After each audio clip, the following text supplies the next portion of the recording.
Hi, welcome to the Cows Podcast. I'm your host, Hunter Burney. A catalyst is defined as a person or thing that precipitates an event. A catalyst is something that it participates in a reaction but does not get consumed in the reaction. There's a heart behind this podcast for, people with aspirations. There's a heart behind this podcast for motivated people that want to make a difference, that have a bias for action, that really truly want to be a catalyst in the environment around them, both professionally and personally, in their homes, in their workplace, and beyond. So welcome to this podcast. I really hope you're enjoying the series that we're in. Welcome to this episode, and let's dive right in.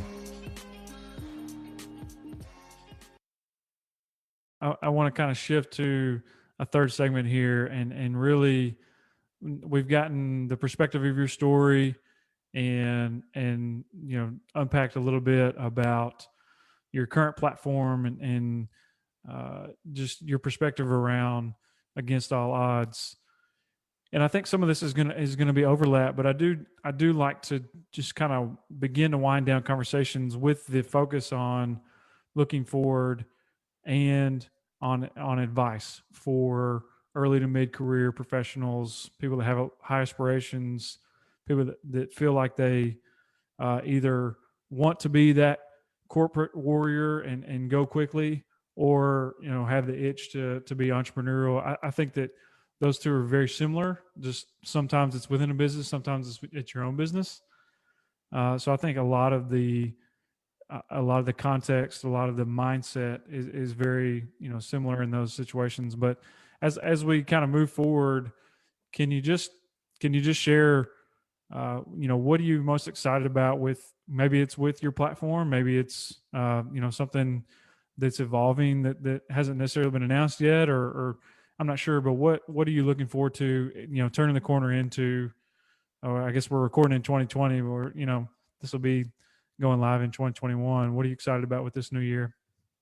I'm excited about this new year is I think the whole landscape is going to change. Everyone is going to work at home, right?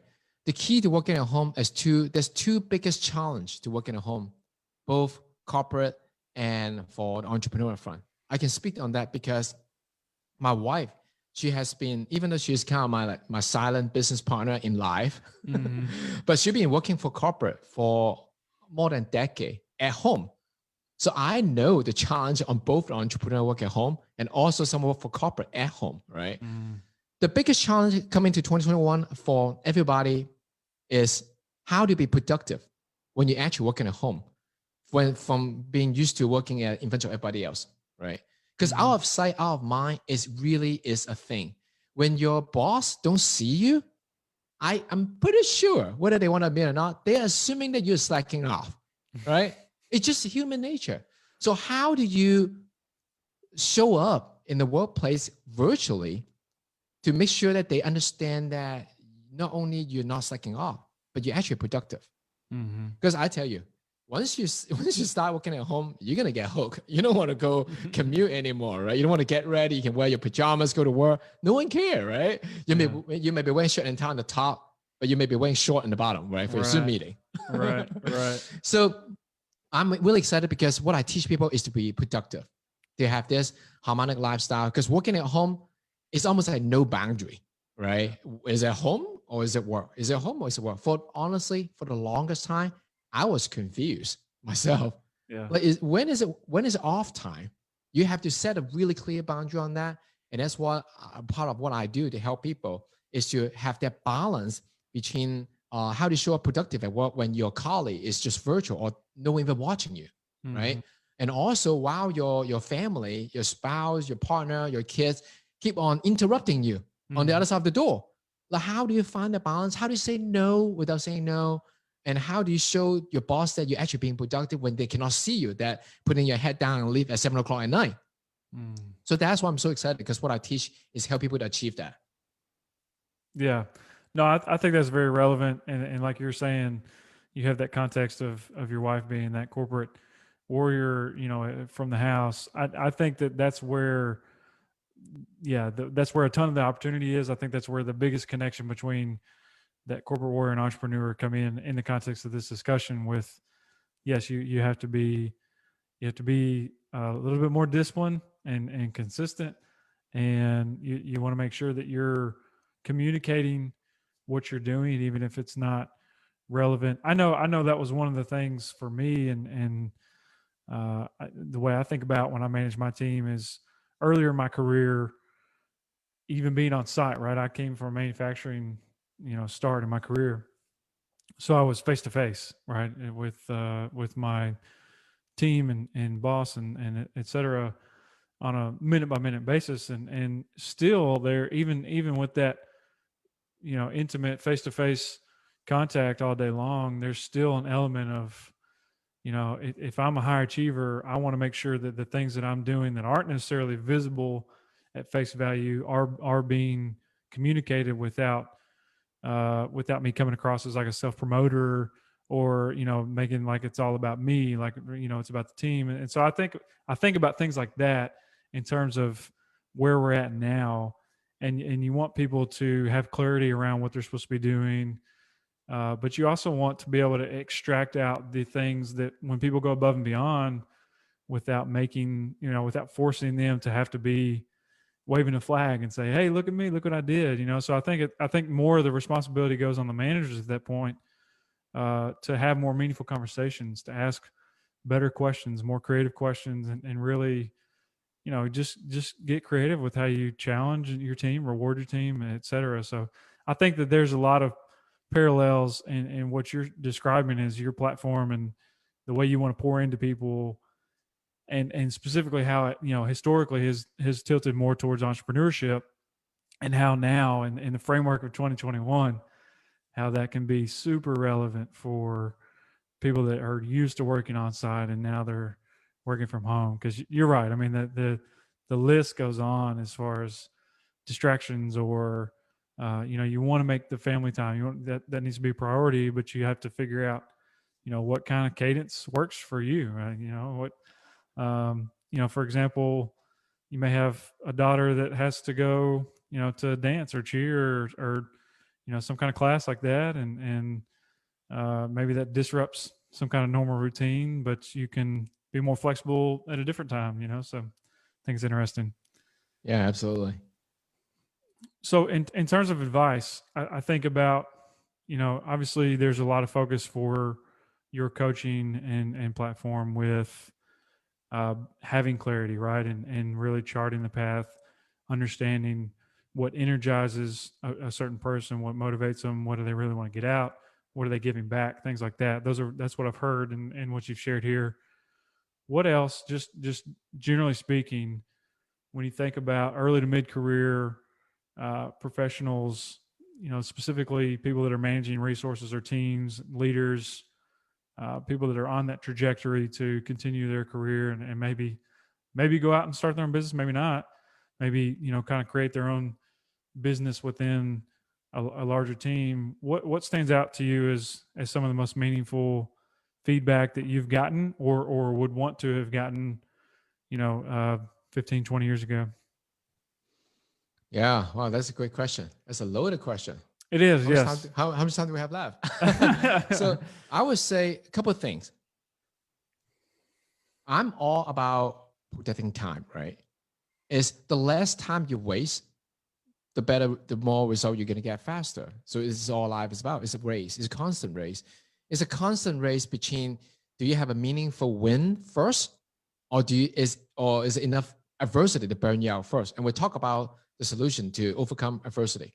Now let's talk about how to accelerate to have enough meaningful win, right? Whether you are in a professional career or on a virtual starting a new career, or like you say, start a business within the company. A lot of companies support that, right? Mhm. There's two steps to that. The first step is to truly ask yourself who you are. Because Aristotle famously said, knowing yourself is the beginning of all wisdom. It applies to all human beings, period. Mhm. If you have to dig deep on who you want, what do you want to be known for? If tomorrow a stranger introduces you, Hunter, I met a friend Hunter, and he is this. What are you proud of? What do you feel like? Okay, oh, that makes sense. That is what I'm good at. Put a smile on your face. You can ask yourself that, whether within a corporate setting or in an entrepreneurial setting. Ask yourself what you want to be known for. And once you know that, Now you have actually a North Star. You have a direction to work toward that. The second for that step is to understand life is about win or learn. Whether it's a transaction or idea that you want to propose to your supervisor that want to get a green light on, right, to move forward so you can propel your career. You have to understand it's not personal. It's a person. If they object you or the market object your idea as a business, they're really just objecting the idea. They're not objecting you as an individual. So don't take it personal on that, and instead learn from why they're objecting to it. That's why it's called, is it a win or learn? So when you put out information out there, like your idea, your business, your new proposal, you either get a win, meaning, sure, that's a great idea, let's go for it. Or like, that's dumb. Well, that's great if they say that's dumb. Then ask them, why do you think it's dumb? And keep on asking them the right question, like you mentioned earlier, right? You ask the right question and figure out why did they not say yes yet? And then come back, modify that, and then put it out again. So once you dial that down, the third step is just how often can you repeat this process of putting it out, getting it back with feedback, putting it out and get it back in feedback. If you do that, I guarantee you, whether you want to climb the corporate ladder or you want to take a step on the entrepreneurial world, you will win as an individual because you either win or you learn. So those are the thing I want to share. Yeah, no, I love that, win or learn. I mean, I think that is very applicable. And certainly underscores, the idea of, and I think really embodies the heart behind this series in particular with the Against All Odds, right? And being in the face of adversity, that adversity, like you said earlier, it's not that you're out of the game, it's not that it's game over, it's a setback, and you learn. And if you have the commitment, if you're willing to persevere, and if you do have that North Star, if you have that purpose, then you're still going to have that motivation to keep going. And sometimes the motivation is stronger than others, but you can get back through that learning phase and get to that win phase. So I appreciate. Yeah, absolutely. That. So you mentioned earlier, and just kind of closing, kind of a random question. You mentioned earlier that you weren't much of a reader, but you did read the Rich Dad Poor Dad and followed up with the Quadrant. Are you reading anything right now that's interesting to you? Yeah, I switched to audio, okay. Audible, and what I'm reading right now. Right now I'm at the end of reading High Performance Habits, okay, from Brendan Bashar. Okay, brilliant. He is just he's a really smart guy.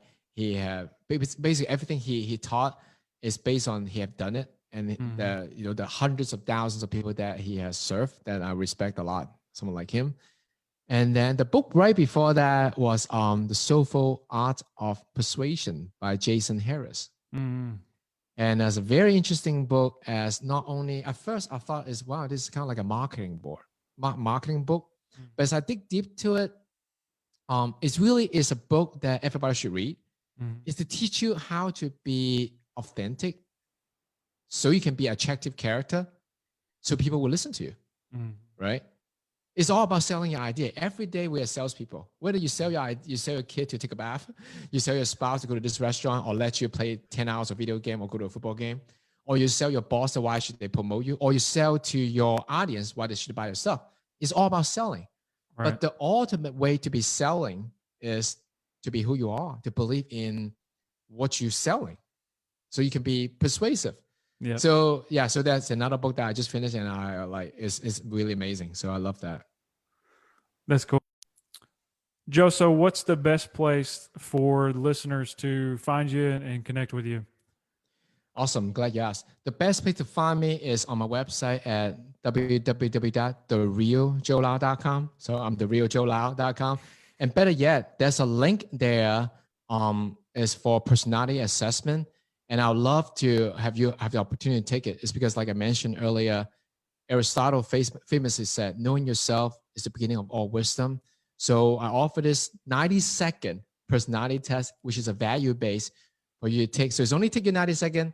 And after that, I will offer you 3 custom productivity tips that help you to get things done faster and stress-free. Because once you know that, life is all about maximizing your strength and delegating your weaknesses. So go take the test. Awesome. And that I will have links in the show notes, but that's the real Joe Lau, JoeLaw .com. LAU. I'm sorry. I said That's W. okay. Yeah. JoeLaU. I'm sitting here looking at it.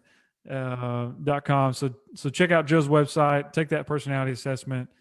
Well, Joe, it's been a pleasure. I really appreciate your time. There are a lot of things that if we had a few hours, I would definitely love to just kind of continue to hear you unpack some of this wisdom that you shared. And I just glad we connected. Truly appreciate your time and what you shared here on the Catalyst Podcast. Yeah, thank you so much, Hunter. It's been fun.